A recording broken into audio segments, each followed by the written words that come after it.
ప్రభునందు ప్రియమైన వాళ్ళారా, ప్రభు యేసుక్రీస్తు నామమున కృపా సమాధానముల కలుగును గాక.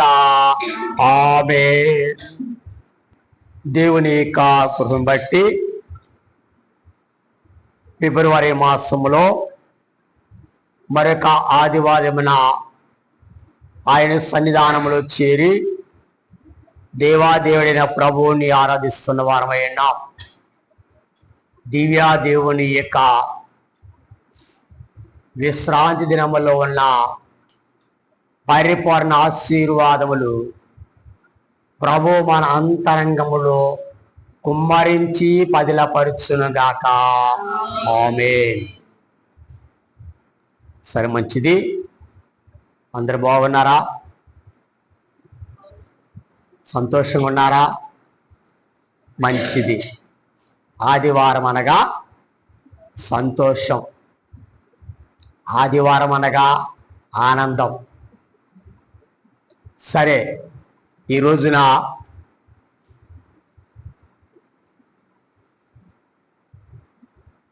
ఈరోజు ఒక ప్రాముఖ్యమైన దినము. ఈ దినము ఏ వారము? దినం అంటే మీకు అర్థం కాదులేండి. వారం అంటే వెంటనే దాని ముందుది అటాచ్ చేయొచ్చు. కనుక ఈరోజు ఏ వారము? ఆదివారం. మరి గత కాలములో 4వ శతాబ్దములో రోమిలి యొక్క కాలములో ఒక సమావేశము జరిగింది. ఆ సమావేశంలో పాత మందన కాలములు బట్టి ఆదివారము వారికి విశ్రాంతి దినము. మనకు కూడా ఈరోజు విశ్రాంతి దినమే, కానీ వారు సబ్బాతు అని పిలిచేవారు. సబ్బాతు అని పిలిచేవారు. సబ్బాతు అనగా శనివారం. సబ్బాతు అనగా శనివారం లేక యూదులకి విశ్రాంతి దినం. అది యూదులకు విశ్రాంతి దినము. కనుక ఆనాడు వారు అనేక సర్వసభ్య సమావేశంలో మరి ఆదివారము గురించి చర్చ వచ్చింది. ఆ చర్చలో తేల్చి వారి దినానికి రవి దినము అని పేరు పెట్టారు, లేక సూర్యుని దినము అని పేరు పెట్టారు. ఈ రోజుకి సూర్యుని దినము అనగా సండే. సూర్యుని దినం అనగా సండే. అందుకని ఆనాడు నుంచి ప్రపంచ దేశములో ఆదివారమును సెలవు దినముగా ప్రకటించారు. ఆదివారమును సెలవు దినముగా ప్రకటించారు. కనుక యేసు ప్రభువారు పునరుద్ధరణై తిరిగి లేచిన తర్వాత నుంచి క్రైస్తవ సంఘములన్నీ కూడా ఆదివారం రోజులే ఆరాధన దినముగా దేవాలయంలో కూడుకొని ప్రభువుని ఆరాధిస్తున్న వారై ఉన్నారు. అందుకు ఈరోజు మనమందరము కూడా ఆదివారం ఆరాధనకు వచ్చామా, శనివారం సబ్బాతుకు వచ్చామా? ఆదివారం ఆరాధనకు వచ్చామా, శనివారం సబ్బాతుకు వచ్చామా? దేనికి వచ్చామండి? ఆదివారము ఆరాధించడానికి వచ్చాం. చాలా సంతోషం. అందుకే ఈరోజు మన వాక్యము కూడా ఆదివారము. ఈరోజు మన వాక్యము ఆదివారం. ఇక మీకు మరి ఏం చెప్పారని ఇక చింతే అవసరంలా. ఈరోజు ఏ వారం అంటే ఆదివారం, ఈరోజు ప్రసంగం ఏంటంటే ఆదివారం. చాలా ఈజీ కదా, చాలా ఈజీ. సరే, మంచిది. ఈరోజు మరి ప్రాముఖ్యమైన వాక్య భాగము ఆదివారము, లేక విశ్రాంతి దినము, లేక పునరుద్ధాన దినము. కానీ ఇవన్నీ కూడా ఒకే మాట, ఒకే పదాలు, ఒకే అర్థం కలిగినవి. అందుకు రోజు దైవజనుడు దేవదాసయ్య గారు ఈ ఆదివారం గురించి కొన్ని సంగతులను తెలియజేశారు.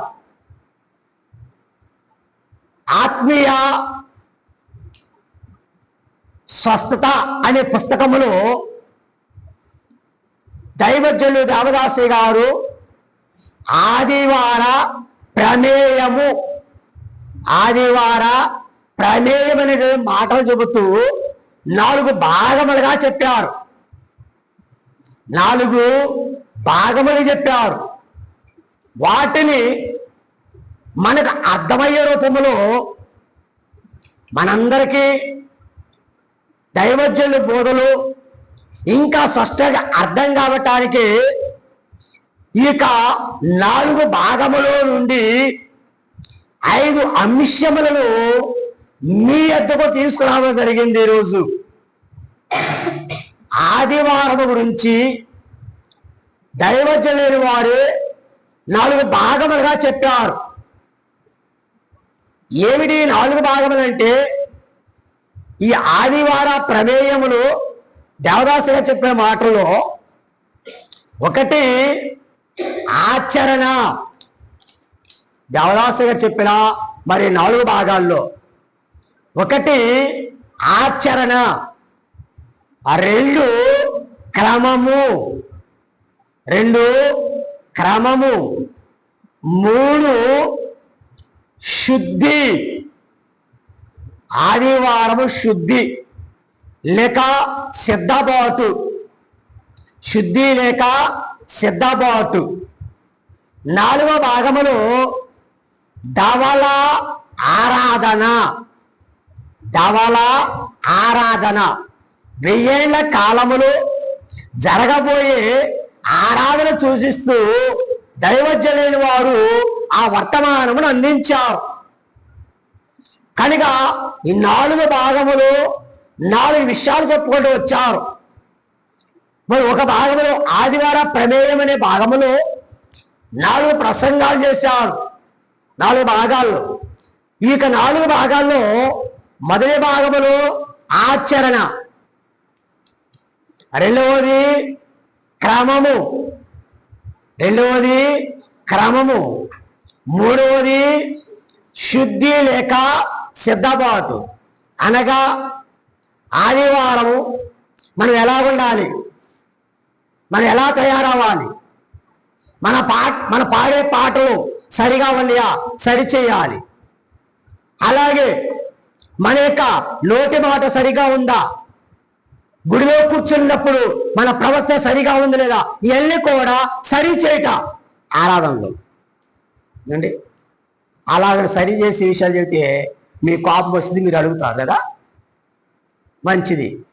ఈరోజు మిమ్మల్ని పట్టించుకోలేండి, ఎవరు మేము అడగను, ఏమనను. అప్పుడు సంతోషం మీ అందరికీ. సరే, ఇంకా మంచిది. కనుక ఈ 4 సిద్ధపాటు లేక శుద్ధి. 4వ మాటలు చూస్తే అక్కడ ధవళ ఆరాధన అనగా 1000 ఏళ్ల పరిపాలనలో సంఘము ప్రభువు కలిసి ఆ పరలోకములో ఆరాధన జరిగిస్తారు. ఆ ఆరాధన ఎలాంటిది? ధవళ ఆరాధన, మహిమ కలిగిన ఆరాధన. అది మహిమ కలిగిన ఆరాధన, స్వేచ్ఛారాధన. కనుక ఆ మహిమ ఆరాధన భూలోకము యొక్క మాదిరి కలిగిన ఆరాధన. కానీ ఇవన్నీ కూడా దైవజనులు దేవదాసు గారు క్లుప్తంగా తెలియజేశారు.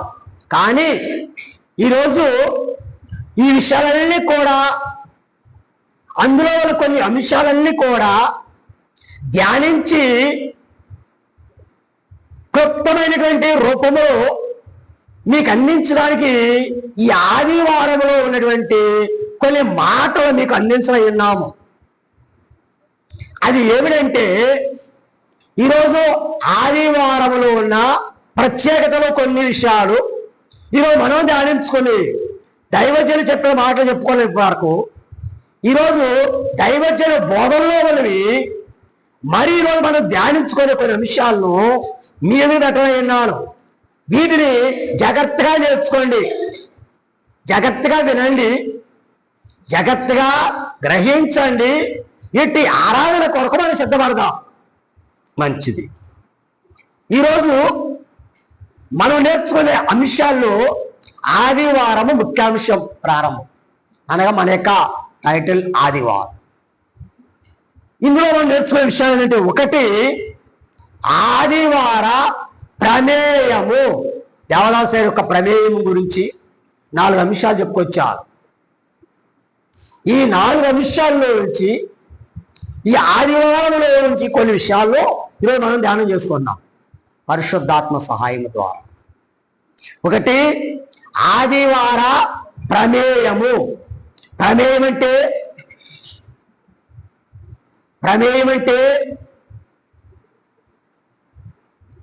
అంటే సరేనండి, కారణాలు, ప్రత్యేకత, ఏర్పాటు, ఇవన్నీ కూడా ప్రమేయం.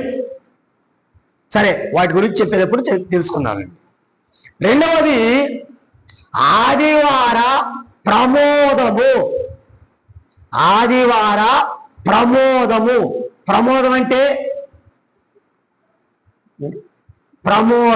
అంటే దీపము లేక వెలుగు. ప్రమోదం అంటే దీపము లేక వెలుగు. మంచిది. ఆదివార ప్రమోదము. మొదటిది ఏం చెప్పాను? మొదటిది చెప్పండి, ప్రమేయము. మొదటిది ప్రమేయము. రెండవది ప్రమోదము. మూడవది ఆదివార ప్రయోగము. ప్రాక్టికల్ ప్రయోగం. కనుక ఆదివార ప్రయోగము. ప్రయోగం అంటే ప్రాక్టికల్ అంటే చేసి చూపించడం. అంతేనా? ప్రాక్టికల్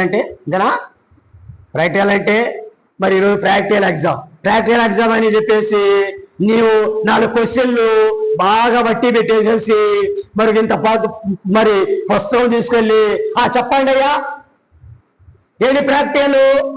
ఒక గ్లాసు తయారు చేయండి అన్నారు. గ్లాసు తయారు చేయటం ఎలాగా? గ్లాసు తయారు చేస్తారు అని రాస్తే అది ప్రాక్టికల్ అవుతుందా?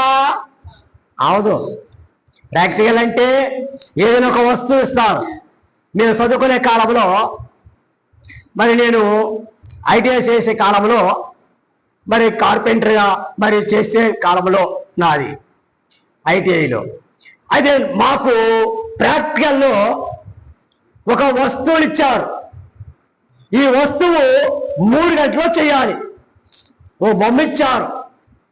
అదేంటంటే ఇక్కడ ఆర్డర్ మీద పెడతాం, పుస్తకాలు పెట్టుకునే స్టాండ్ లాగా ఉంటుంది, చెక్కతో చేయటం. కార్పెంటర్ అని చెక్క పని. దానిని ఆకారం ఇచ్చారు, దానిని 3 గంటల్లో చేసేయాలి ప్రాక్టికల్ అంటే. కనుక మా యొక్క ప్రిన్సిపల్ గారి యొక్క సలహాలు తీసుకున్నాం, దీన్ని ఎలా చేయాలని సలహాలు తీసుకున్నాం. ఇలాగ అందరూ కలిసి తల చెక్క తీసుకున్నా, ఆ బొమ్మ ముందు పెట్టుకున్నా, ఇలాగ వస్తువులను దగ్గర పెట్టుకున్నా 3 గంటల్లో వాటిని తయారు చేశాం. నేను మొట్టమొదటిగా చేసిన దాన్ని ఒకసారి మా తెనాలి చర్చిలు ఇచ్చాను, నేను తీసుకొచ్చి చదువుకున్న కాలంలో. ఇప్పుడు మరి సేవలో వచ్చిన తర్వాత ఆ పనులని చేయట్లేదు. కానీ చక్కగా ఇలాగ చెక్క ఉంటుంది అన్నమాట. చెక్కతో ఇలాగా మరి ఫోల్డింగ్ అని చేసుకోవచ్చు. చక్కగా ఇలాగ ఉంటుంది, ఫోల్డింగ్ అవుతుంది. మధ్యలో బైబిల్ పెట్టుకోవచ్చు, పుస్తకాలు పెట్టుకోవచ్చు. అది దాన్ని తయారు చేసాం మా ప్రాక్టికల్లో. కానీ అలాగా మరి ఆదివార ప్రయోగము అంటే ఏంటో చెప్పుకుందానండి ఈరోజు చాలా క్లుప్తంగా. తర్వాత ఆదివార ప్రయోజనము. ప్రయోజనం అంటే అబ్బా కదండి. ప్రయోజనం ఏంటి? ప్రయోజనం మా ప్రార్థనకు వస్తే ప్రయోజనం ఏంటి? పనికి వస్తే ప్రయోజనం ఏంటి? ఏమండి, ఈ రోజున మీ పని చేస్తే నాకు లాభం ఏంటి అంటాం కదా. కానీ ప్రయోజనం అనగా ఫలితం. సరే, ఐదవది ఆదివార ప్రకాశితము. ఆదివార ప్రకాశితము లేక మహిమ. ఆదివార మహిమ. కనుక ప్రభువులో ప్రేమని వారరా, ఈ 5 అంశాలను కొత్తగా ధ్యానం చేసుకుందాం. మరి మిమ్మల్ని బలవంతం చేయరు కానీ మరొక్కసారి చెప్పుకుందాం అందరు కలిసి. మిమ్మల్ని ఎవరు బలవంతం చేయలేండి.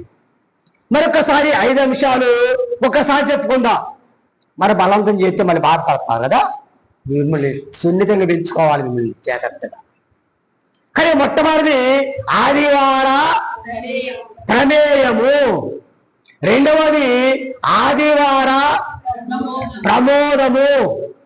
మూడవది ఆదివార ప్రయోగము.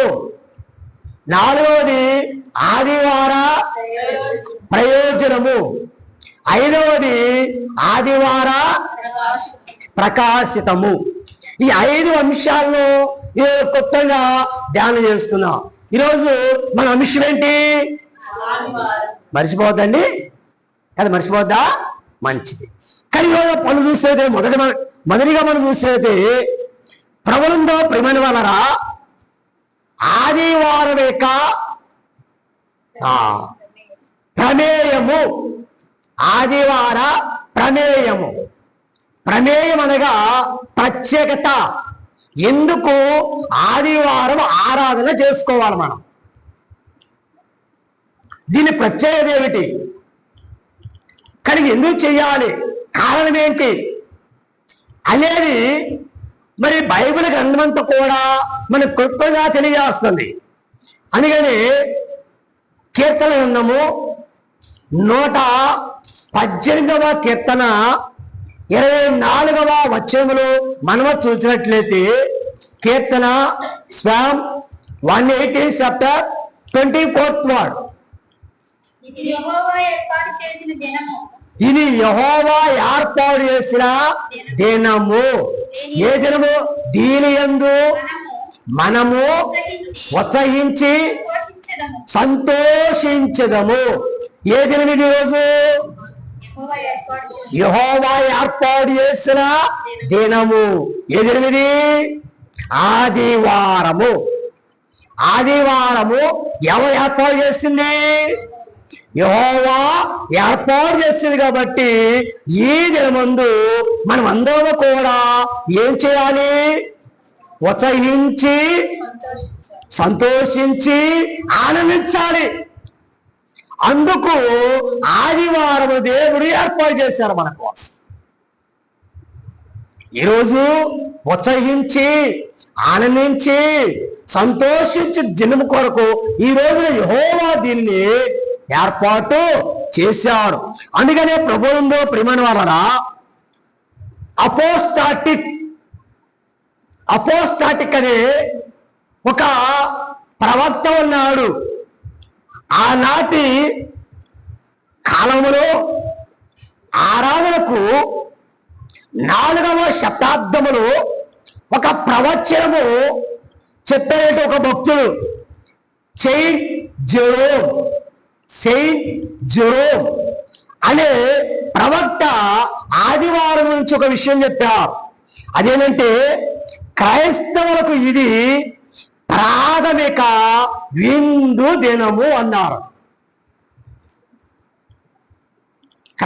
అనగా 4వ శతాబ్దములో సెయింట్ జెరోమ్ అనే ప్రవక్త ప్రవచనం ద్వారా చెప్పారంట ఈ ఆదివారం గురించి. ఏమంటే క్రైస్తవులకి ఇది ప్రాథమిక విందు దినము అన్నారంట. ఏ దినం అంటండి? ప్రాథమిక విందు దినం. ఇది కానీ ఆదివారం ఏముంటది? విందు ఉంటుందా, విసుకుంటుందా? ఏ విందు? ప్రభు మన ఎందుకు వస్తున్నాడంటే ప్రభు మనకి ఎన్నో పరలోక బహుమానములను, ఆత్మీయ ఆహారమును, ఆత్మీయ ఫలాలను ఎన్నో మన దగ్గర తీసుకొస్తున్నాడు. కాబట్టి ఈ రోజు అంతా కూడా మనకేంటి? ఆదివారము విందు దినమై ఉన్నది. ఏ దినం అండి? విందు. అందుకని ఆ భక్తుడిగా ప్రవచించాలంటే ఈ రోజు నుంచి ప్రాథమిక విందు దినం అన్నారంట. అందుకని ఆదివార ప్రమేయము అనగా ఆదివారం ఎంత ప్రసిద్ధి చెందినది. అలాగే ఆదివారం యొక్క ప్రత్యేకతలు మనం నేర్చుకోవాలంటే ఎందుకు ఆదివారం ప్రత్యేకమైనది అని మనం చూస్తున్నాం. యోహాను సువార్త 10వ అధ్యాయము 1వ వచనములో మనం చూస్తే అల్లియు ఆయన వలనే కలిగను. ఎవరి వల్ల కలిగినవి? సమస్తము ఆయన వలనే కలిగినవి అని చెప్పబడుతుంది. కానీ ఆదివారం కూడా దేవుడు కలుగ చేసిన దినమై ఉన్నది. అర్థమైందా? చదివారా? 3వ వచనం. కలిగి ఉన్నది ఏదియో ఆయన లేకుండా కలగల, కనుక ఆయనలో జీవముంది. కనుక ఆదివారంలో ఏముంది? జీవముంది. సమస్తం ఆయన మూలముగా కలిగినని రాయవచ్చు. అందుకని ఆది కాలము 2వ అధ్యాయము 2వ వచనములో మనం చూస్తే అక్కడ ప్రభు అంటున్నాడు, మరి ఈ దినం విశ్రాంతి అంటున్నాడు. దేవుడు తను చేసిన పని 7వ దినములాగా పూర్తి చేసి తాను చేసిన పని అంతట నుండి 7వ దినమున సబ్బాతు దినమున దేవుడు ఏమయ్యాడు? విశ్రమించాడు, లేక విశ్రాంతిని. అందుకని 7వ దినము విశ్రాంతి దినముగా ప్రకటించారు. అందుకని ఆదివార ప్రమేయములో ఆదివారముకి ఇంత గొప్ప విశిష్టత కనబడుతుంది. ఇంకా మనం చూస్తే ఆది కాండము 2వ అధ్యాయం 3వ వచనములో మనం చూస్తున్నాం. కాబట్టి దేవుడు ఆ 7వ దినమును ఆశీర్వదించి పరిశుద్ధ కానీ ఈ రోజుని దేవుడు ఏం చేశాడు? ఈ ఆదివార దినమును ఆయన ఆశీర్వదించి పరిశుద్ధపరిచాడు. అందుకని ఈ వారమునకు ఏ వారము? పరిశుద్ధ వారమని కూడా పేరు. ఆదివారానికి మరొక పేరు పరిశుద్ధ వారం. నేనంటాను ఆదివారము ఆశీర్వాదముల ఆరాధన అంటాను. ఏముందంటే ఆదివారములో అందుకని దేవుడు కూడా ఏం చేశాడు? ఈ 7వ దినమున ఆశీర్వదించి దానిని పరిశుద్ధపరిచారు. కాబట్టి ఆదివార ప్రమేయం అయ్యింది. అందుచేత ఇంకా మనం చూస్తే ఆదివారము ఎందుకో గొప్పది అని చూస్తే ఆత్మ వరములు అందిన దినము ఆదివారం. నేను గొప్ప దినం ప్రమేయము ఎందుకు గొప్పది ఆదివారం అంటే యోహాను సువార్త 20వ అధ్యాయము 22, 23 వచనాలు మనం చూసినట్టే యోహాను సువార్త 20వ అధ్యాయము 22, 23 వచనాలు మనం చూస్తే యేసు చాలు కనుక ప్రభు పునరుద్ధరణయ్యారు ఆదివారం రోజున. శిష్యులు గదిలో ఉన్నారు, వారి మధ్యకెళ్ళారు. ప్రభు నీకు సమాధానం కలుగునుగా కన్నారు. కనుక సమాధానం కలుగునుగా అని చెప్పి వారి మీద ఊది పరిశుద్ధాత్మను పొందన్నారు. ఏ రోజు అండి? ఆదివారం రోజు. అందుకని ఆదివారము వరములను అందించిన దినము కనుక ఆదివారం ప్రత్యేకమైంది. ఆదివారము ప్రత్యేకమైనది.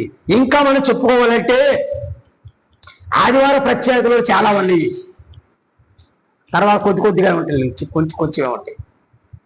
అందుకని మొదటిది ఎక్కువ ఉంటుంది, చివరికి వచ్చేసరికి చిన్నదయ్యింది. సరే, ఇలా చెప్పుకుందాం.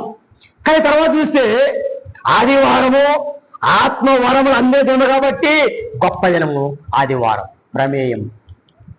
తర్వాత విశ్వాస దినము, అందుకని గొప్పది. విశ్వాస యోహాను 20 అధ్యాయము 28వ వచనం. యోహాను 20 అధ్యాయము 28వ వచనం.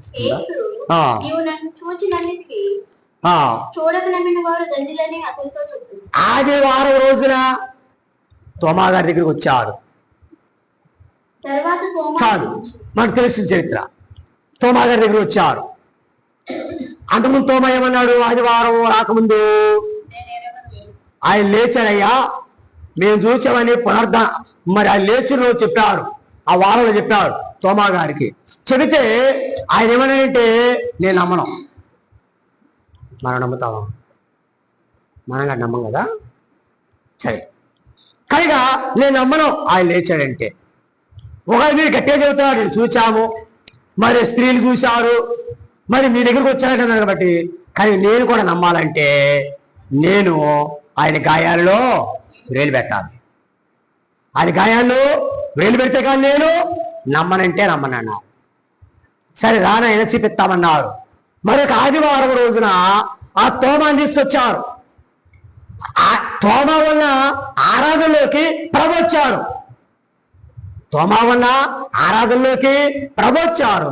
రావటంతోనే ఆ తోమాతో మాట్లాడారు. తోమా నీవు రేణిని చాచి నా గాయాలు పెట్టి చూడు అన్నారు. అప్పుడు ఏమనంటే, నా దేవా నా ప్రభు అని అనుడి ద్వారా ప్రభు అన్నాడు, నీవు చూచి నమ్మావు, చూడకలమ్మిన వారు.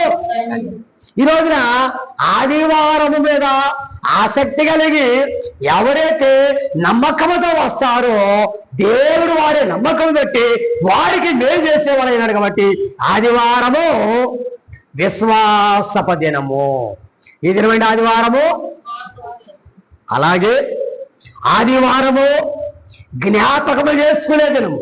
త్వరగా వెళ్ళిపోవాలి. ఆదివారము జ్ఞాపకం చేసుకునే దినము. ఏమండి, ఒక్కోసారి పనులు పడిపోయామంటే ఆదివారం గుర్తుండదు మనకి. బాగా అలసిపోయి వచ్చాం, రేపు మంచి సినిమా వస్తుంది టీవీలో, బాగా 12 గంటల దాకా వస్తుంది. మరి ఏం చేద్దాం, కట్టేద్దామంటే ఏం జరుగుతుంది ఏమో తెలియదు. వాడు సత్తాన బతుకుతాడో తెలియదు, వీడు సంపదాడో తెలియదు, వాడు పెళ్లి చేసుకోవడం లేదో తెలియదు. కానీ ఏమవుతుందో చూద్దాం అట్లా. కానీ అది తగలేట్లా, వాడు తెగలేడు. తెగలేకుండా రేత్రి 12 అయింది, 1 గంట దాకా జరుపుతా ఉన్నాడు. ఏమీ లేదు, అడైపోయింది. కానీ ఇలాగన మరి 1 గంట దాకా చూసా. ఇప్పుడు మన నిద్ర టైం అయిపోయింది, నిద్ర రాట్లా, కొట్టుకులాడుతున్నాం. అది శనివారం 3 గంటలకు నిద్ర పట్టింది. తెల్లారి 9 అయ్యింది లేచేసరికి. తీరిగ్గా లేచా. 10 గంటలకు ఆరాధన. 10 గంటలకి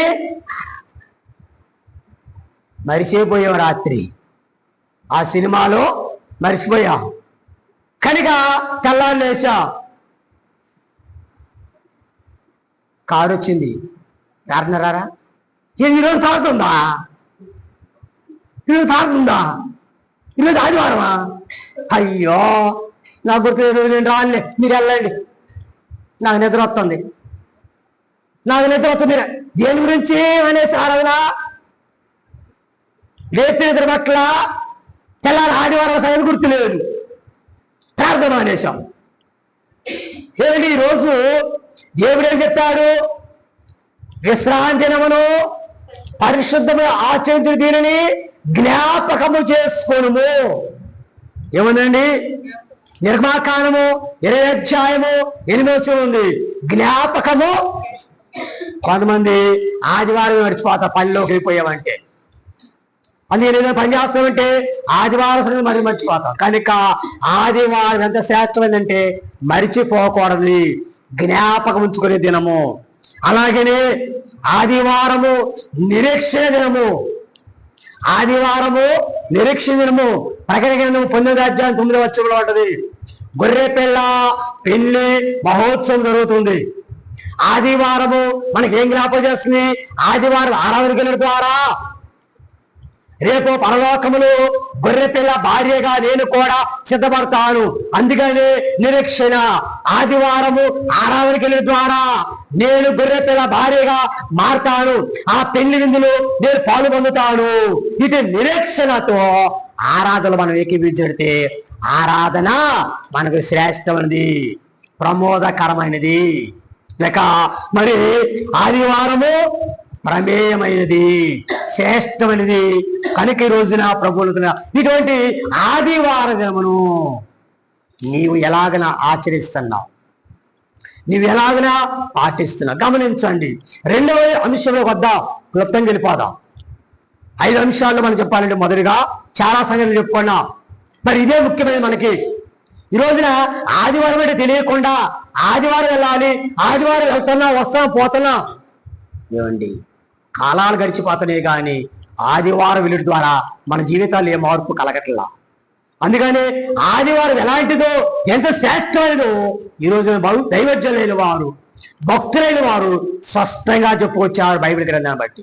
ప్రతి దానికి మీకు రిఫరెన్స్ ఇచ్చాను, బైబిల్ ఆధారం ఇచ్చాను. కనుక మరి అన్ని కూడా నోట్ చేసుకోండి, జాగ్రత్తగా చదువుకోండి.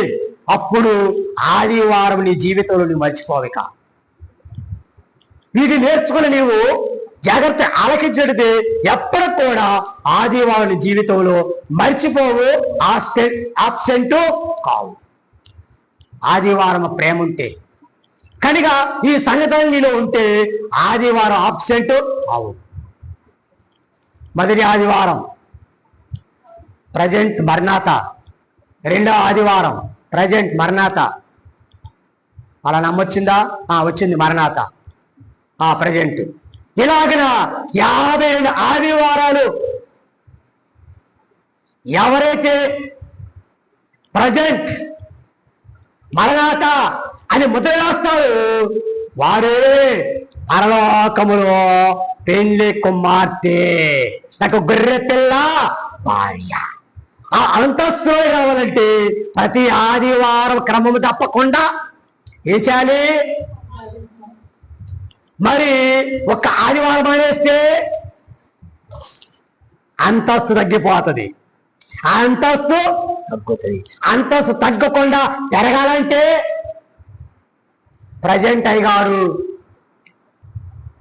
ప్రజెంట్. ఈరోజు ఆప్సెట్ లేదు ఎవరికి? గొర్రె పిల్ల భారీగా సిద్ధపడే వారికి. రెండవది ఆదివార ప్రమోదము. ఆదివార ప్రమోదము. ప్రమోదం అనగా వెలుగు. ఆదివారం అపోస్తల కార్యములు 2వ అధ్యాయము 1వ వచనం నుండి 4వ వచనం వరకు మనకు తెలుస్తున్న చరిత్ర. అక్కడ పెంతెకోస్తు పండుగ ఉన్నది. అపోస్తల 2వ అధ్యాయము 1వ వచనం నుండి 4వ వచనం చదవద్దులేని మనకు అర్థం తెలుసు. కనుక పెంతెకోస్తు పండుగ అంతవరకు కూడా వారు ఆరాధిస్తున్నారు, ప్రతి ఆదివారము ఆరాధనకు వెళ్తున్నారు. కానీ వారి జీవితంలో వెలుగు లేదు, వారి ఆరాధనలో వెలుగు లేదు. కానీ ఈ రోజున వారందరూ కూడా ఈ పెంతెకోస్తు పండుగ రోజున వారు ఏకీభవించడం ద్వారా వారందరి మీదకి అకస్మాత్తుగా ఒక వెలుగు లేక పరిశుద్ధాత్మ వారి మీద కుమ్మరించబడింది. అందుకని ఆ దినం మొదలుకొని వారు అనగా ఆ దినము వెలుగు దినముగా వారు ఆచరించారు. అందుకనే ప్రభువుందు ప్రియమైన వాళ్ళరా, దైవజ్ఞులు దేవదాసయ్య గారు కూడా ఆదివారం గురించి చెబుతూ ఆదివార చెప్తానండి. ఆదివారం చేయు స్థుతులని ఒక మాటలో దైవజనుని వారు చెప్పిన కొన్ని మాటలు మీ ఎదురు పెడతాను చూడండి. మొదటి ఒక లైన్ మాత్రమే చదువు. చాలా విషయాలు మరి ఆదివారం చేయు స్థుతుల్లో వెలుగు, ఆదివారం వెలుగు దినమని చెప్పండిది. ఒక్క సరే మాత్రమే, ఒక లైన్ మాత్రమే చదివి వినిపిస్తా మీకు. దేవా, నీవు మొదటి దినమున వెలుగు కలుగు చేసినావు, కడపడి దినముగు 7వ దినము సృష్టి పని ముగించినావు.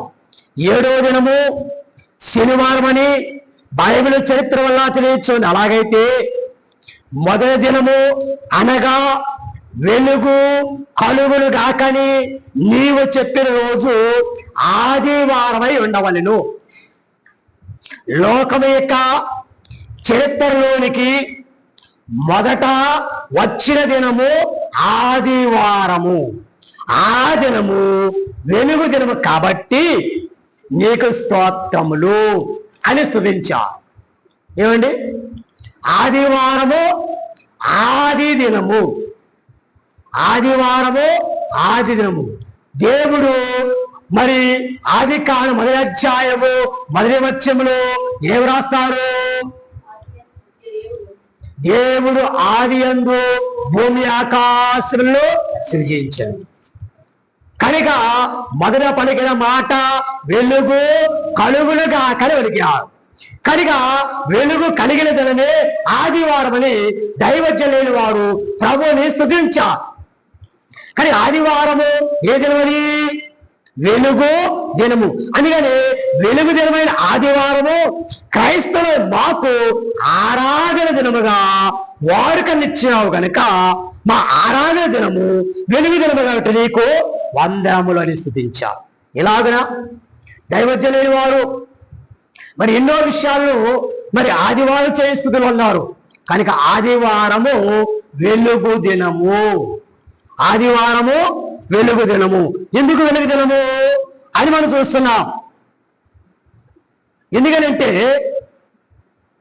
ప్రకటన గ్రంథము మొదటి అధ్యాయంలో, ప్రకటన గ్రంథము మొదటి అధ్యాయంలో మరి యోహాను గారే అంటున్నారు, ప్రభు దినమందు నేను ఆత్మవశుడై ఉండగా. చూడండి 10వ వచనం, మొదటి అధ్యాయం 10వ వచనం. పూర్వధ్వని వంటి గొప్ప స్వరము నీవు చూచుచున్న పుస్తకంలో వ్రాసి Ephesus, Smyrna, Pergamum, Thyatira, Sardis, Philadelphia. కనుక ప్రభు దినమందు నేను ఆత్మవశుడై ఉండగా అని చెప్పబడుతుంది. అనగా ఆదివారం రోజున యోహాను గారు ఆత్మవశుడై ఉన్నారు. అనగా ఆయన చుట్టూ కూడా వెలుగు ప్రకాశించింది. అనగా ఆత్మవశుడు లేక దైవ ప్రత్యక్షత పొందిన దినము ఆదివారం. అందుకనే యోహాను గారి జీవితానికి అది వెలుగు దినమైంది, అది వెలుగు దినమైనది. ఆదివారము ప్రమోదం అన్నాం. ప్రమోదం అనగా వెలుగు. కనుక ప్రమోదం అనొచ్చు, లేక ప్రదీపం అనొచ్చు. ప్రదీపం అంటే కూడా ఇంకా మనకు అర్థమయ్యిద్ది. కానీ ఆ రోజున ఆయన కలిగిన అనుభవములు, ఆ వెలుగులో, ఆ ప్రత్యక్షతలో ఆయన కలిగిన అనుభవాలు ఈ రోజున దైవ ఆరాధనలో కూడా మనం పొందుకోవాల్సిన వారమై ఉన్నాం. ఏంటది అనంటే ఆదివారం ఆయన ఆత్మవశుడై ఉన్నాడు. ఆదివారం రోజున ఆరాధన వచ్చిన మనమందరము కూడా ఎవరి వశంలో ఉండాలి? ఆత్మవశంలో ఉండాలి. మనందరము ఆ గడప దగ్గరే అన్ని విడిచిపెట్టేసేయాలి. మనము గడప దగ్గరే అన్ని విడిచిపెట్టేసేయాలి. వాక్యం దగ్గర నీ ఇల్లు విడిచిపెట్టేసేయాలి, నీ పనులు విడిచిపెట్టేసేయాలి. ఇవ్వండి, ఇంకో మాట చెప్పమంటారా? అన్ని విడిచినా ఒకటి వదిలిపెట్టలేము. ఏం వదిలిపెట్టలేము చెప్పండి? ఈరోజు ఈ కాలంలో చూస్తే అన్నీ వదిలిపెట్టినా ఒకటి మాత్రం నువ్వు వదిలిపెట్టి రాలేవు. ఏంటి చెప్పండి? ఏంటది? అబ్బా బాగా చెప్పారు ఈ కాలంలో వాళ్ళు కాబట్టి. ఏమండి, అనుకోకుండా వాక్యం ప్రార్థన జరుగుతుంది, ఆరాధన జరుగుతుంది. ఈ లోపల టింగ్ టింగ్, హలో అంటే ఆరాధనలో ఉండగా నువ్వు దేవుని మర్చిపోలేవు. మెసేజ్ వచ్చింది. ఏమొచ్చింది? కనుక నువ్వు ఆరాధనలో ఉన్నావు కానీ నీ మనసు ఎక్కడ ఉంది? అది చీకటి. కానీ నీ జీవితానికి అది వెలుగుదలం కాదు. ఇక్కడ మరి యోహాను గారు ఏమయ్యారు? ఆత్మవశమైపోయాడు, ఆత్మవశములో ఉన్నాడు. కనుక ఆయనకి ఏమి ఇట్లా మరి అక్కడ ఉండేవారు ప్రభువు యోహాను గారు. ఆరాధనగా ఆరాధనలో ప్రభువు నీవే ఉండాలి. నీకు ఏమి పట్టకూడదు, ఇక ఏ ఆలోచన నీకు అవసరం లేదు. ఇక నా ప్రభువు నేనున్నా ఆత్మవశములో ఉండాలి. ఏమండి, అన్నీ మరిచిపోవాలి. ఏమండి, ఒక్కోసారి అర్ధగంట సేపు బ్రేక్ లేకుండా ఒకే సీరియల్ వేస్తున్నాడు, బ్రేక్ లేదు. పొయ్యి మీద అన్నం పెట్టి వచ్చాం, గుర్తుంటుందా? పాలు పెట్టి వచ్చాం. ఉన్నా ఉన్నా ఉన్నా ఉన్నా ఉన్నా ఇప్పుడే కొంచెంసేపు తర్వాత పెడతా ఉండు. మంచినీళ్ళ వెళ్తా పో. ఏమండి, ఎక్కడ ఉంది? అక్కడ ఉంది ధ్యాస, అక్కడ కదలలేకపోతున్నాం. అది చీకటి దినమే కానీ వెలుగు దినము ప్రభువులో ప్రియమైన వల్ల ఈరోజు యోహాను గారు ఎదుగా ప్రభు ఉన్నారు, అంతే ఆత్మవశులైనారు. మరి ఆత్మవశులైన యోహాను గారు ఏం చేస్తున్నాడు చూడండి. ఆయన చేసేది మనం చేయగలిగితే ఆయనకు ఆ రోజున ఎలాగ వెలుగు దినమో ఈరోజు మనకు కూడా అటు దినం అవుతుంది. ఆయన చేసే పనులు ఒకటి, ఆయన ఆత్మవశుడై ఉన్నాడు. రెండవది, బోర వంటి స్వరములు వింటున్నాడు. ఈరోజు ఆరాధనలో మనము కూడా ఏ స్వరం వినాలి? దేవుని స్వరాన్ని వినాలి. ఎవరి స్వరానండి? దేవుని స్వరాన్ని వినేవారుగా ఉండాలి ఆరాధనలో. రెండవది దేవుని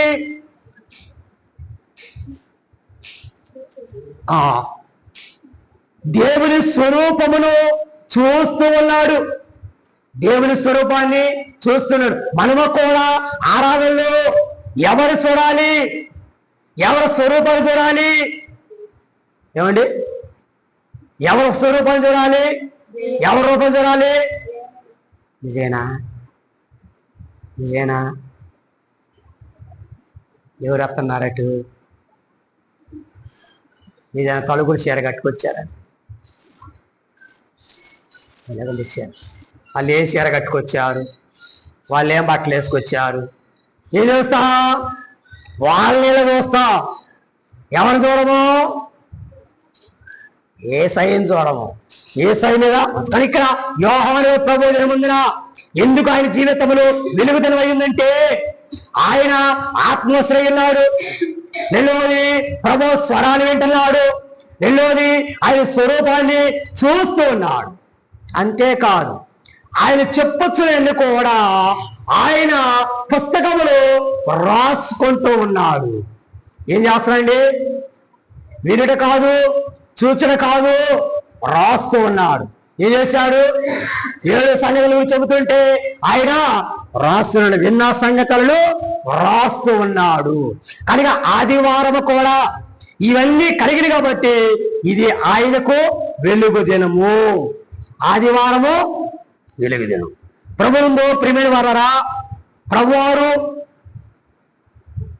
ఆదివారం రోజున పునరుద్ధానం రోజున శిష్యుల్లో ఉన్న వారిలో ఉన్న సందేహములను, అవిశ్వాసములను, అజ్ఞానములను అన్నిటి కూడా తొలగించి వేశారు కాబట్టి ఆ రోజున వారికి వెలుగు దినము ఆదివారం, పునరుద్ధాన దినం వారికి వెలుగు దినం. ఆదివారం రోజున ఏం తొలగిపోవాలి? వారిలో సందేహం తొలగిపోయినాయి, వారిలోన అవిశ్వాసము, అజ్ఞానము, వారిలోన గుడితనము, వారిలోన అపనమ్మిక అన్నీ తొలగిపోయింది. అలాగే ఆదివారము ఆరాధన వచ్చిన నీ హృదయంలో అన్ని కూడా తొలగిపోయినప్పుడే ఆదివారం నీకు ఏమవుతుంది? వెలుగు దినం అవుతుంది. ఏ దినం అవుతుందండి? వెలుగు దినం. కానీ ఈ రోజున నీ మనస్సులో ఆందోళన ఉందా? ఏడుస్తున్నావా? చింతపడుతున్నావా? బాధపడుతున్నావా? అది చీకటి. కానీ ఆదివారం నీ జీవితానికి ఏం కావాలి? వెలుగు దినముగా ఉండాలి, కానీ ఏడ్చే దినం కాదు. శనివారమే దుఃఖదినం వారికి. శనివారము దుఃఖదినము. ఎందుకని? ప్రభు సమాధిలో ఉన్నాడు, ప్రభు సమాధిలో ఉన్నాడు. ఆ ఒక్కరోజు అబ్సెంట్ ప్రభు, అందుకని వారికి అది దుఃఖదినము. ఆదివారం రోజున ఆయన లేచాడు కాబట్టి ఆనందం, వెలుగు దినము. అలాగే మన జీవితంలో కూడా అవన్నీ తొలగించుకోవలసిన వారమైనా. అందుకనే ఈ రోజున వెలుగు కలుగునే దినమే ఆదివారం కాబట్టి అది మనకి ఆదివారము. శిష్యుల యొక్క ఉన్న ఇంటిలోనికి ఆయన వచ్చారు కాబట్టి అది వెలుగు దినం. ఎమ్మారు శిష్యుల యొక్క కన్నులు తెరిచారు కాబట్టి ఆదివారం రోజు అది వెలుగు దినము. సరే, ఇలా మనం చూస్తే ఇంకా ముందుగానే చెప్పారు కదా, ఆత్మ కుమ్మరింపు కలుగుడు ద్వారానే వెలుగు దినం అయింది. మూడవది మనం చూస్తే, మూడవది ఆదివార ప్రయోగము. ప్రయోగం అంటే ఏం చెప్పాను? గుర్తుంది కదా, మంచిది. కనుక ప్రయోగం యెషయా-గ్రంథము 58వ అధ్యాయము, యెషయా-గ్రంథము 58వ అధ్యాయము 13, 14 వచనాలు.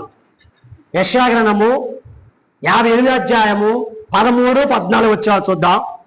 విశ్రాంతి దినమున వ్యాపారం చేయకుండా నాకు ప్రతిష్ఠితమైన దినమని నీవు కోరకుండిని ఎడల విశ్రాంతి దినము మనోహరమైనదనియు యెహోవాకు ప్రతిష్ఠిత దినమనియు ఘనమైనదియు అనుకుని దాన్ని ఘనముగా ఆచరించిన ఎడల నీకిష్టమైన పనులు చేయకయు వ్యాపారం చేయకయు లోక వార్తలు చెప్పుకొనకయు ఉండిన ఎడల నీవు యెహోవాయందు ఆనందించదవు. చాలు.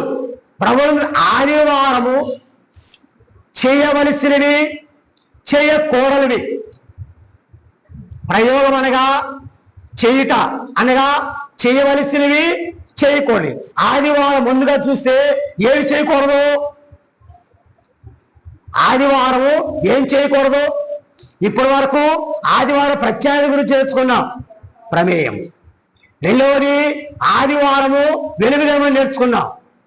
కానీ ఇప్పుడు ఆదివారము చేయవలసినవి లేక చేయకూడనివి. దైవజనుడు అవరాసయ్య గారు పరలోకంలో ఉన్న సంగతుల గురించి చెబుతూ ఏమన్నారంటే, లోక సంబంధము తెగిపోవాలి. ఆదివారము లోక సంబంధము తెగిపోవాలి. రెండోది శరీర సంబంధము తొలగిపోవాలి. శరీర సంబంధము ఉండకూడదు. మూడోది పాప ఫలిత సంబంధము పెరిగి వేసుకోవాలి. వింటున్నారన్నమాట. ఈ జాగ్రత్త. ఆదివారం ఏం చేయాలి, ఏం చేయకూడదు? లోక సంబంధముతో తెగతెంపులు. కనుక అక్కడ వరకే, మీ నాన్నైనా అమ్మాయినా అక్కైనా చెల్లైనా అక్కడ వరకే. ఇక్కడ అంతా కూడా సహోదరి సహోదరులమే. మనందరము కూడా దేవుని సన్నిధిలోకి వచ్చిన తర్వాత సహోదర బృందం, ఆత్మీయులమే. ఆరాధనలో మనకి ఆత్మీయులు మనము. ప్రభువులో ప్రియమైన వారా, లోక సంబంధం ఉండకూడదు, శరీర సంబంధం ఉండకూడదు, పాప ఫలిత సంబంధము ఉండకూడదు. నాలుగవది అపవాది సంబంధములు కూడా తెగిపోవాలి. అపవాది సంబంధాలు కూడా వాటికి సంబంధించిన కార్యాలు, చుట్టా, బీడి, సిగరెట్లు అనగా తంబాకు బొమ్మాకులన్నీ కూడా జేబులు పెట్టుకుని రాకూడదు. కొంతమంది కార్డు అయిపోగానే బయటికి వెళ్ళాలని తినటానికి జేబులో పెట్టుకుని వస్తారు. అవన్నీ సాతానికి సంబంధించినవి కనుక ఆదివారం చేయకూడనివి. కానీ ఇంకా మనం చూస్తే దైవజనులు దేవదాసు గారి ఉపవాస ప్రార్థన ప్రకరణములు కొన్ని విషయాలు చెప్పారు. చేయవలసినవి చేయకూడదు, ఆదివారము చేయవలసినవి చేయకూడనివి. అవి ఏమిటంటే క్లుప్తంగా చెప్పాలంటే బైబిల్ గ్రంథములో నిర్గమకాండము 20వ అధ్యాయము ఇంకా మనం చదువుకున్న వాక్య భాగాలు చూసి 8వ వచనం నుంచి 11వ వచనం వరకు కూడా మనం చూసినట్టు అక్కడ విశ్రాంతి ఏం చేయాలో ఏం చేయకూడదు అక్కడ చెప్పారు. నిర్గమకాండము 20 వద్దులని చదవద్దు. కనుక ఇక్కడ ఏం జరుగుతుంది, ఏ పని చేయకూడదు. ఆదివారం రోజున ఏ పని అయినా చేయొచ్చా? గమనించండి, ఆదివారం వెలుగు రోజు కాబట్టి ఆ రోజు ఏ పని చేయకూడదు. రెండవది వాక్యమును తిరస్కరించుట, వాక్యాన్ని తిరస్కరించుట. మరి ఆదివారం రోజున పనికి వెళ్ళడము వ్యతిరేకం చేయకూడదు. రెండవది ఆదివారం రోజున వాక్యాన్ని వద్దు అనుకోవడం, ఆరాధన రాకపోతే వాక్యం వద్దు కట్టుకోవటమే ఆదివారం వాక్యం. మూడవది గుడికి క్రమముగా రాకపోవటం. నేను చెప్పే కదా, ఒక వారం వస్తే ఒక వారం రాదు. క్రమముగా రాకపోవటం ఇది మంచిది కాదు. అలాగే ఇంకా గుడికి వచ్చిన పరధ్యానము ఉండుట, వచ్చిన ఆశ లేకుండా ఏదో వచ్చే పోయామని కాసేపు నిద్రపోయాము అని వెళ్ళిపోతే అది సంపూర్ణ ఆరాధన కాదు. గుడిలో పరధ్యానముగా ఉండుట దైవజనులు ఏమని చెప్పిన మాటలు. కానీ వెళ్ళి కూడా చేయకూడదు. ఇంకా వాళ్ళు మనం చేసే పనులు చేయకూడదు. అది ఏంటంటే ఆదివారం రోజున బజారుకి వెళ్ళకూడదు, అయినా మనం చేస్తాం. కనుక ఆదివారమే సవక, ఆదివారమే సంత. అందుకని వారు ఆ సంత మరి సాతానిక మాయ ద్వారా ఈ మందెళ్ళి మార్కెట్లో ఉంటాం. సరే, బజారుకు వెళ్ళకూడదు. దేవదాసు గారు అన్నారు ఇంటికి వచ్చినా కొనకూడదు అన్నారు. ఇంటికి వచ్చినా కొనకూడదు అనగా ఆ రోజు ఏమీ కొనకూడదు. శనివారమే సిద్ధం చేసుకోవాలంట, శనివారమే సిద్ధపోవాలి. అవును, దైవజనులైన వారు కానీ భక్తులైన వారు కానీ ఆదివారాలకు అంతా మరి శ్రేష్ఠత ఇచ్చారు. అలాగే ఇంకో విషయం ఏంటంటే వార్తాపత్రికలు చదవకూడదు. వార్తాపత్రికలు చదవకూడదు అంటే న్యూస్ పేపర్లు చదవకూడదు. న్యూస్ పేపర్ మాకు ఇటు రాదులేండి. టీవీలో వార్తలు వస్తాయి, వార్తలు వినొచ్చు. ఏమండి అయ్యనొచ్చా? ఆదివారము మరి ఆదివారము టీవీలోనైనా వార్తలైనా లోక వార్త ఏ వార్తలు వినకూడదు, చదవకూడదు. అలాగనే ఇంకా ఇంకా చెప్పమంటారా? ఇంకోటి చెప్పమంటారా? ఆదివారము విందులకు వెళ్ళకూడదు. మనకు వచ్చేది ఆ రోజునే, అందరి సెలవని బాగా చక్కగా పెట్టుకుంటారు. ఆదివారం ప్రభు దినం. అది మీ విందులు చేసుకునే దినం కాదు, అది ఫంక్షన్ చేసుకునే దినం కాదు. మనకన్నా ఆదివారం సెలవు ఉంటుందని ఆ రోజు పెట్టుకుంటారు. వాళ్ళు చెడిపోతారు, అందరు చెడిపేస్తారు. కానీ బైబిల్ ప్రకారం చెప్పిన మాట బైబిల్ చెబుతుంది, బైబిల్ చెప్పింది మనం చేయాలి. కనుక శరీర సంబంధమైన విందులు వెళ్ళకూడదు, వాక్యం చెప్పిన మాట. అలాగని ఆదివారం ఉత్తరాలు కూడా రాయకూడదంట. ఆదివారం ఉత్తరాలు కూడా ఎన్ని కూడా చేయకూడదు. మరి ఏం చేయాలి? ఆదివారం ప్రయోగం, బైబిల్ చదువుట, బైబిల్ నేర్చుకుంటా, ప్రార్థన చేయుట, కీర్తన పాడుట, అలాగా సువార్త ప్రకటించుట, ఇవన్నీ కూడా చేయవలసిన పనులు. ఇంకా బైబిల్ గ్రంథంలో చాలా విషయాలు ఉంటాయి నేర్చుకోవాలంటే. తర్వాత చూస్తే 4వది ఆదివార ప్రయోజనము. ఆదివార ప్రయోజనం ఆదివారం చేయకూడనివి మరి ప్రయోగం చెప్తాను, చేయవలసినవి చేయకూడదు. ఏం చేస్తున్నాం ఆలోచిద్దాం. తర్వాత ఆదివార ప్రయోజనము. ఆదివార ప్రయోజనం అపోస్తల కార్యములు 2వ అధ్యాయము 45వ వచనం నుండి 47వ వచనం వరకు మనం చూసినట్లయితే, మరి ఆ రోజు వారు ఇంటింట కూడుకొనుచు, చదువుతారో మాట 45వ వచనం. ఇదియుగాక వారు తమ చరిత్రాస్తులను అమ్మి అందరికీ వారి వారి అక్కర కొలది పంచిపెట్టిరి. మరియు వారి మనస్కులై ప్రతిదినము దేవాలయంలో తప్పక కూడుకొనుచు, ఇంటింట రొట్టె విరుచుచు, దేవుని స్తుతించుచు, ప్రజలందరి వలన దయ పొందిన వారై ఆనందముతోను నిష్కపట్నమైన హృదయముతోను ఆహారం పుచ్చుకొనుచుండిరి. కనుక ఆదివారం ఆరాధనలో ఏకీభవించడం ద్వారా మనకి కలిగే ప్రయోజనాలు లేక మేలు, ఆదివారం కలిగే మేళ్ళు. కానీ అన్ని చెప్పి ఇది చెప్పకపోతే ఉపయోగం లేదు కదా. అందుకని ఆదివారం రోజు ఇది ప్రభు మనకు వరములను అద్దే దినంగా ముందు చెప్పుకున్నాం. ఆదివారం ప్రత్యేకతలో వరములను, అందుకని రోజున ఆదివారం రోజున ప్రభు చెప్పిన మాట ఇది పరిశుద్ధ దినము. అందుకని మరి ఆదివారం దేవుడు మనకి ఇచ్చే వరములు ఒకటి పరిశుద్ధత అనే వరమును పొందుకునే దినము. ఈ ఆదివారం మనకి దేవుడిచ్చే ఆదివారం ఆరాధన ద్వారా మనకేం కలుగుతుంది? పరిశుద్ధత అనే వరాన్ని దేవుడు పరిశుద్ధుడు కనుక దేవుడు మనల్ని కూడా పరిశుద్ధపరిచేవారు వస్తుంది. 2 సర్వ భాషా వరము. ఆదివారం ఆరాధన ద్వారా దేవుడు వరందరూ కూడుకున్నారు కాబట్టి వరందరూ కూడా అన్య భాషలతో మాట్లాడారు పెంతెకోస్తు పండుగ రోజున. అలాగే ఆదివారం ఆరాధన ద్వారా దేవుడు మనకి ఏ లాభం ఇస్తారంటే భాషలతో మాట్లాడే వరాలు ఇస్తారు ఆదివారం ఆరాధనకు వస్తే. అలాగన ఆత్మ సంచార వరం. ఆత్మ సంచార వరము అనగా దేవుడు మనల్ని ఆదివారం రోజున తన ఆత్మతో నింపుకొని ఆరాధన ఉంచుకొని ఆయన ఏ స్థలాన్ని తీసుకొని మనల్ని సంచరింపజేస్తాడు. ఆత్మ సంచార వరములు దేవుడు ఆదివారం రోజున దేవుడు మనకి. అందుకని యోహాను గారు ఏమన్నాడు? నేను ఆత్మవశుడైండగా ఆయన వెళ్ళిపోయాడు.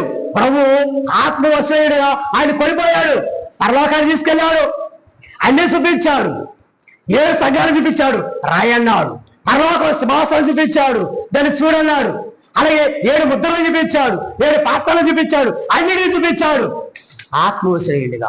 అలాగే దేవాలయంలో ఆరాధనకు వచ్చిన ద్వారా దేవుడు కూడా నువ్వు ఆత్మవశుడైనగా దేవుడు అన్నిటి నీకు చూపిస్తాడు. ఆత్మ సంచారం ఎక్కడికైనా తీసుకెళ్ళి ఆయన అన్ని కూడా నీకు చూపిస్తాడు. దర్శన వరాన్ని ఇస్తాడు. దర్శన వరం ఆదివారంలో ఏకీవించిన ద్వారా. అలాగనే ఇంకా అద్భుతములు చేసే వరాన్ని దేవుడిస్తాడు ఆదివారం. అద్భుతాలు చేసే వరాన్ని శిష్యులైన వారు ఆదివారములు తప్పగా కూడుకోవడం ద్వారా దేవుడు వారికి అనేక వరాలు ఇచ్చారు. అందుకని పేతురు గారు దారి వెళుతూ ఉంటే అనేక మంది మరి వారి నేరబడి రోగులు బాగైపోయారు. ఆదివారము ఆరాధనలో దేవుడు మనకిచ్చే వరములేనంటే స్వస్థపరిచే వరాలు, అద్భుతాలు చేసే వరాలు ఆదివారం ఇస్తారు. గమనించండి ఎన్ని వసతులు మనం కోల్పోతున్నాము. ఇంకా మహిమ సువార్త ప్రకటించే వరం, మహిమ సువార్త ప్రకటించే వరం, అలాగనే ప్రభువును చూసే వరము, దేవదూతలతో ఏకమయ్యే వరము, ఇవన్నీ ఆదివారము మనకు లభించును. ఆదివారం మనకి లభిస్తుంది. ఇన్నే కాకుండా ఇంకా మన ఆత్మకు శాంతి కలుగుతుంది, అలాగే మనకు సమాధానం కలుగుతుంది, ఆనందం కలుగుతుంది, ఇంకా అనేక ప్రయోజనాలు ఆదివారం రోజుని. అందుకని ఆదివారం ఆరాధనకి చివరిగా మనం చూస్తే ఆదివార ప్రకాశత. ఆదివార ప్రకాశత అనగా మహిమ ఆరాధన, మహిమ ఆరాధన. అందుకే దేవదాసి గారు ఈ వారానికి మరి ఈ దినానికి ఇక మాటకి ఏం పేరు పెట్టారంటే ధవల ఆదివారం అన్నారు. ధవల ఆదివారం. పరలోకములో 1000 పరిపాలనలో ప్రభువు పెళ్లి కుమార్తె కలిసి అక్కడ ఆరాధన చేస్తారు. ప్రకటన 21 అధ్యాయంలో మనం చూస్తున్నాం. దేవాలయమే దేవుడే దేవాలయం అన్నారు. గొర్రె పిల్ల దానికి దేవాలయం అన్నారు. మరి దాని దీపం కూడా ఆయనే. అక్కడంతా కూడా మహిమ ఆరాధన. అక్కడంతా ఏముంది? మహిమ. ఏముందండి అక్కడ? మహిమ. ఆ మహిమ కొరకు సిద్ధపరచడానికి భూలోకములోని దేవుడి రోజున మనకు ఆదివారము ధవళ ఆరాధనకి ఇచ్చారు. ఏ ఆరాధన అండి? అందుకని ఆదివారం రోజున పరలోకములలో వారందరూ కూడా తెల్లని వస్త్రాలు ధరించుకుంటారు. అందుకని ప్రతి ఆదివారం కూడా సంఘము పరలోకాన్ని చూచినగా ఏ వస్త్రాలు ధరించుకోవాలి? ఆదివారము ఏం వేసుకోవాలండి? తెల్లని వస్త్రాలు. ఏమండి, మా ఇంట్లో వారు అంటారు, తెల్లని బట్టలు వేసుకుంటే మేము ఉతకలేకపోతున్నా, మరి తెల్లని బట్టలు మురికైపోతాయి, మేము ఉతకలేకపోతున్నా, మా చేతులు పోతున్నాయి. ఏమండి, నిజమే. ఆదివారం రోజున మరి పరలోకంలో అందరూ కూడా మహామహిమతో తెల్లని వస్త్రాలు ధరించుకున్నాడు. ఆదివారం రోజు మనకు కూడా ఈ రోజున ప్రభు జన్మ కాబట్టి, ప్రభు మహిమతో వస్తాడు కాబట్టి మనము కూడా ఆయన ఎదుట ఎలా కనబడాలి? రంగురంగు వస్త్రాలు వేసుకుంటే ఆయన మహిమ. మన వస్త్రాలలో మరి పరిశుద్ధ మహిమ కనబడాలి. మన మాటల్లో పరిశుద్ధత కనబడాలి. మన చూపుల్లో, మన వర్తమానంలో ఏం కావాలా? మహిమ. పరలోకముందు ఎలాగో భూలోకముందు కూడా అలాంటి ఆరాధన కలిగి ఉంటారు. అందుకనే ఈ ఆరాధన ధవళ ఆదివార ఆరాధన. ధవళ ఆదివారం తెల్లని వస్త్రములు ధరించుకునే ఆరాధన. పరలోకములు నిత్య స్తుతి ఆరాధన. నిత్య స్తుతి ఆరాధన. అలాగనే మరి ఆత్మ శరీరము పవిత్రత కలిగినటువంటి మరి పరలోకములో ఏ శరీరం ఉండదు. అక్కడంతా కూడా మహిమ శరీరముతో ప్రభుని మనం అక్కడ ఆరాధిస్తాం. అదే స్థితి ఈ రోజున శరీరమును కానీ మనం ప్రభువుని ఎలాగ ఆరాధించాలి? మహిమతో మనము ఆరాధించాలి. ఎలాగ ఆరాధించాలండి? ప్రభునందు ప్రేమినులరా, ఈ రోజున ఆదివారము. ఈ రోజండి ఆదివారంలో ఉన్న ఈ ప్రత్యేకతను మనం కలిగి సంపూర్ణంగా ప్రభువుని ఆరాధించేవారు అంటారు. కానీ ఈ రోజున 5 అంశాలు చెప్పారు. చెప్పండి ఒకసారి. మొదటిది ఆదివార ప్రమేయము, రెండవది ప్రమోదము, మూడవది ఆదివార ప్రయోగము, నాలుగవది ప్రయోజనము, ఐదవది. కనుక ఇవన్నీ విన్న తర్వాత ఈ రోజున నీ ఆరాధన, నా ఆరాధన ఎటువంటి ఆరాధన అయినది? ఆచారపూర్వకమైన ఆరాధన, భక్తి కలిగిన ఆరాధన అనేది గమనించండి. అలాగనే ఆశీర్వాదాలు పొందే ఆరాధన, శాపాలు పొందే ఆరాధన అనేది. అలాగనే దేవుని మహిమపరిచే ఆరాధన, సాతాను మహిమపరిచే ఆరాధన. మన ఆరాధన ఇట్లయినది. కానీ ఈ రోజున ప్రభువుని పిల్లరా, ప్రత్యక్ష కలిగిన ఆరాధన, పాపాలతో నిండిన ఆరాధన, ఎట్టి ఆరాధన ఈ ఆదివారం రోజున ప్రభువుని ఆరాధిస్తున్నా.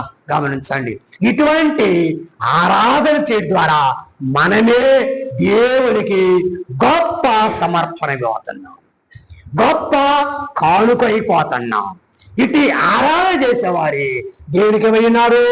సంపూర్ణ సమర్పణ కలిగిన అర్పణ అయినారు. ఇటు అర్పణ ప్రతి ఆదివారము ప్రభు సన్నిధిలో కనబడగలిగిన బాధ్యత ప్రభు మనందరికీ అనుగ్రహించును గాక. ఆమేన్. పరిశుద్ధమైన దేవానికి స్తోత్రము. నాయన ఇచ్చిన కొన్ని మాటలను దీవించండి, ఆశ్రయించండి. ఆదివారం దైవజ్ఞులైన వారే ఆదివార ప్రమేయమని కొన్ని సంగతులు ధ్యానించారు. కనుక ప్రభా, దైవజ్ఞులు చెప్పిన మాటల్లో నుంచి ప్రభా, నీవు ఈ ఆత్మ ద్వారా మాకు అందించినటువంటి మాటల ద్వారా దైవజ్ఞుల మాటలను మేము నా తండ్రి నేర్చుకుంటూ బైబిల్ వాక్యానికి ఆధారముగా ప్రభా, అయ్యా మేము ఎట్టి నీవిచ్చిన ఆదివారం ఎట్టి ఆరాధనగా మేము జరిగించుకుంటున్నాం కనుక ఈరోజు ప్రభువా ఇదిగో ఆత్మతో సత్యముతో తండ్రిని ఆరాధించే కాలము వచ్చును అది వచ్చామని చెప్పావు నాయన. ఈరోజు ప్రభు మేము కూడా అట తండ్రిని ఆత్మతో సత్యముతో ఆరాధించి ఆదివారం ఆరాధనగా మా జీవితములను అనుగ్రహించి మేమే ఒక గొప్ప ఆదివార కానుకగా ప్రభా మమ్మల్ని దీవించి ఆశించి మహిమ పొందమని యేసు నామమున కొంచెం తండ్రి ఆమేన్. అందరికీ మరణాత మరణాత.